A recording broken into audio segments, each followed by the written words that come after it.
Thank you. Your Excellency, Felix Tshisekedi Tshilombo, Chairperson of the African Union and President of the Democratic Republic of Congo, Your Excellencies, Heads of State and Government, Your Excellency Musa Faki Mahamat, Chairperson of the African Union Commission, Your Excellency Dr. Sasabaganwa Monique, Deputy Chairperson of the African Union Commission, distinguished ministers present, Their Excellencies Commissioners of the African Union Commission, esteemed heads of regional economic communities and regional mechanisms, Her Excellency Madame Vera Songwe, Your Excellency Dr. Akinwumi Adesina, President of the African Development Bank, distinguished ladies and gentlemen, all protocols duly observed. This morning, I am honored to guide the proceedings of the third Mid-Year Coordination Summit. Without much further ado, I now have the honor to invite His Excellency, the Chairperson of the African Union Commission, to make a statement.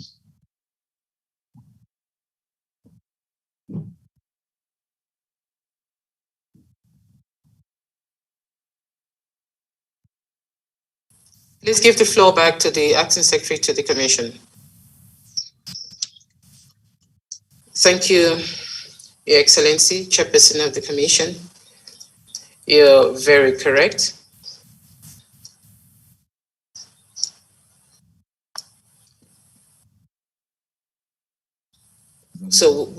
You are very correct. The Chairperson of the Union was supposed to take the floor just to make a preliminary statement, and then it will be the Chairperson of the Commission and then the President, the Chairperson of the Union again. So I'll give you the floor now. What do you mean? Is it the Chair of the Union opening the floor, or is it me? So he's done so already by giving authorization to protocol to do so, but he was supposed to make an introductory statement, but what he did was to ask the protocol to do so on his behalf. But in terms of presentations or statements, it will be you first. De l'Union africaine, Excellency, current Chairman of the African Union, Excellencies, Heads of State and Government, members of the Bureau of the Assembly, Excellencies, the Chairman of the Regional Economic Communities and Regional Mechanisms, Madam Deputy Chairperson, Commissioners, President of the African Development Bank, Madam Executive Secretary for the Economic Commission for Africa, the Director and Secretary General of the African Continental Free Trade Area. It is with great pleasure that I'm taking the floor today on the occasion of the third coordination meeting between the African Union, the regional economic communities, the regional mechanisms, and the member states.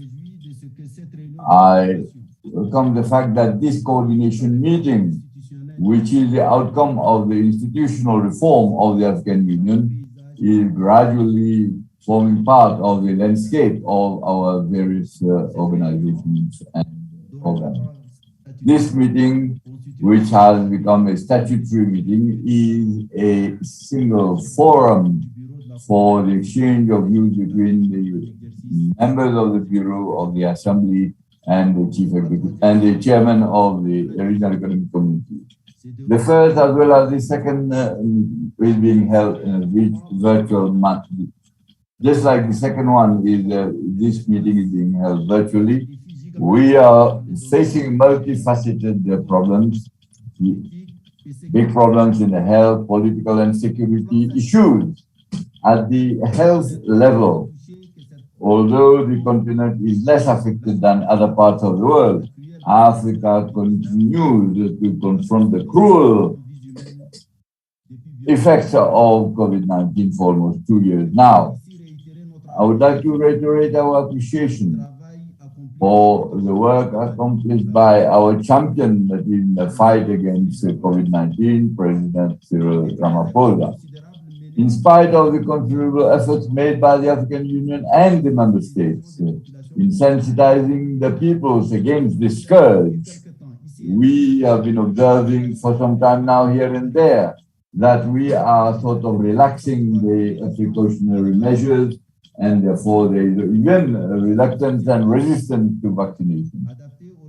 And campaign which is adapted to the sociological aspects of African peoples becomes an urgent need in order to convince a large number of African citizens in order to comply with the vaccination campaigns.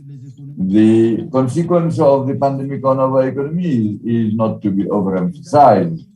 The political landscape presents a contrasted situation.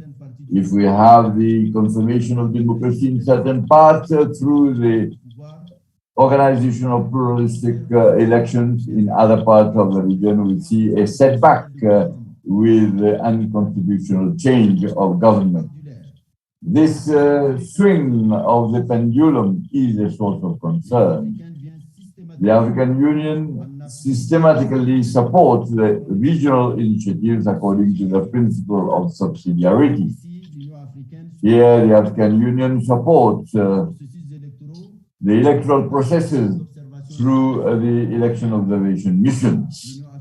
Here, the African Union, in fact, condemns any interference of military in the electoral process and also the manipulation, unfortunate manipulation of constitution.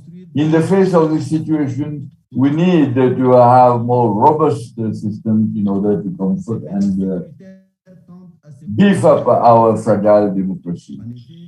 Indeed, Southern Africa so far has been spared by the terrorist attacks, but now is for some months has been shaken up in the eastern part, that is in Mozambique and the east of the DRC.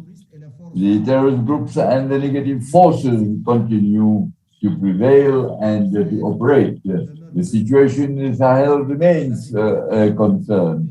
The resumption of the attacks by the Boko Haram in the Lake Chad Basin constitutes a source of concern. The situation is not better in Libya, where the presence of foreign mercenaries is a serious threat to the stability of the country and the neighboring countries. The health, political, security, economic issues compounds the problem of regional integration in Africa. Excellencies, ladies and gentlemen, the period of crisis are appropriate opportunities for the organization of integration. The European Union, towards its progress towards integration, has always been progressing after moments of crisis. The African Union and the regional economic communities should, more than in the past, pool their efforts in order to strengthen the links and thus to make a qualitative leap in the process of regional and continental integration as enshrined in the Abuja Treaty of 1991. We cannot overemphasize the fundamental role of the regional economic communities as the pillars of integration of our continent. The strengthening of the RECs, all of them are not on the same level of development, therefore becomes an imperative need. The third coordination meeting, which is opening today, will, when you look at the agenda items, is to make significant steps toward the attainment of the objectives that Africa has set. I thank you for your kind attention.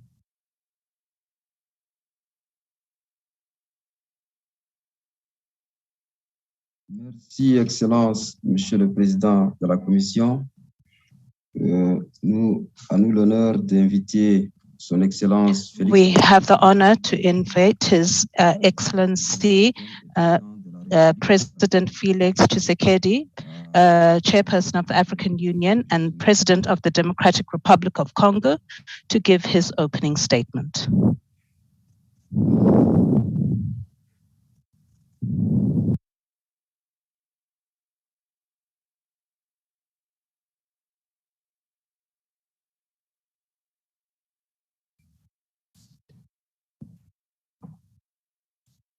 Excellence, nous n'entendons pas. Excellency, we cannot hear you. There's a small problem with the sound, Excellency. Can you hear me now? Yes, now it is okay, Excellency. I'm sorry about that. Excellencies, heads of state and government, chairpersons of the regional economic communities and regional mechanisms, honorable ministers, heads of state, heads of executive of the regional economic communities and regional mechanisms, chairperson of the African Union Commission, Executive Secretary of the UN Economic Commission for Africa, President of the African Development Bank, Executive Secretary of the AFCFTA, Excellencies, Commissioners, ladies and gentlemen, I would like to start off by wishing you a warm welcome to this third mid-year coordination meeting that gives us the opportunity once again to harmonize our work and to coordinate the implementation of the Continental Integration Program. Permit me, before going into the details, to recall that we are seized with 4 key documents, including the report on African integration for 2021, the report on the division of labor between the member states, the African Union Commission and the regional economic communities, the report on the COVID-19 pandemic in Africa, and a draft declaration. To coordinate the efforts aimed at accelerating the integration process, we welcome the report of the African Union Commission Chairperson on the status of African integration, and we recognize that although COVID-19 has slowed down integration, Africa has yet to record good results in light of this pandemic. And we need to establish a specialized unit to monitor the progress.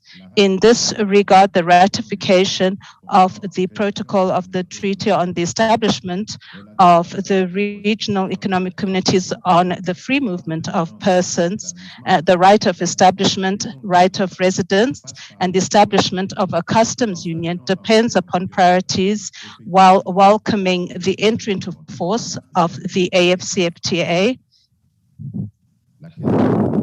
The issue of the division of labor calls for the necessity of the African Union and the RECs, as well as the RMs, to collaborate further in order to ensure efficiency, effectiveness, and elimination of duplication of efforts, while rationalizing the mobilization of resources to implement continental development programs. Excellencies, heads of state, and dear colleagues, as with last year, the third mid-year coordination between the AU, the RECs, and the RMs, and the member states is taking place in a context where we continue to face the effects of the COVID-19 pandemic crisis, whose impact has affected our lifestyle, our certainty, and our assurance. Africa has engaged itself in mobilizing all resources to address this crisis. I would like in this regard to commend the leadership of His Excellency Cyril Ramaphosa, the champion of the African Union for the response to COVID-19, for the key role that he has played in the process of acquiring vaccines, as well as in the promotion of the production of vaccines on our continent. It is also the opportunity to thank Dr. John Nkengasong, Director of the Africa CDC, for his contribution to the continental response in the fight against COVID-19 in Africa. Finally, we have an honor as the heads of state and dear colleagues for having taken measures to address this pandemic in our respective countries. To conclude, I would like to draw our attention to the fact that this report that we're going to consider collected the feelings of the Permanent Representative Committee on the basis of the collaboration work carried out by the Reform Unit, experts from the REX and the regional mechanisms, the regional economic communities and the regional mechanisms, and then validated by the Coordination Committee. And we also have the draft declaration that we're going to consider towards the end. This is a balanced text that requires our support in order to make effective the objective of coordination between the African Union, the regional economic communities, and the regional mechanisms on the implementation of the integration agenda of Africa. Thank you. Merci, Excellence, Monsieur le Président. Thank you, Excellency. Chairperson of the Union, with your permission, we're going to begin the second part of our agenda. If you so permit, I will present the agenda that we are going to adopt. If you so authorize, I can continue, Excellency. Of course, you have the authorization. Please go ahead, Secretary General. Thank you very much. This brings us to the end of our official opening ceremony, and now we are going to hold the closed session. This session starts with the adoption of the draft agenda that is presented as follows. The first substantive item on this draft agenda is the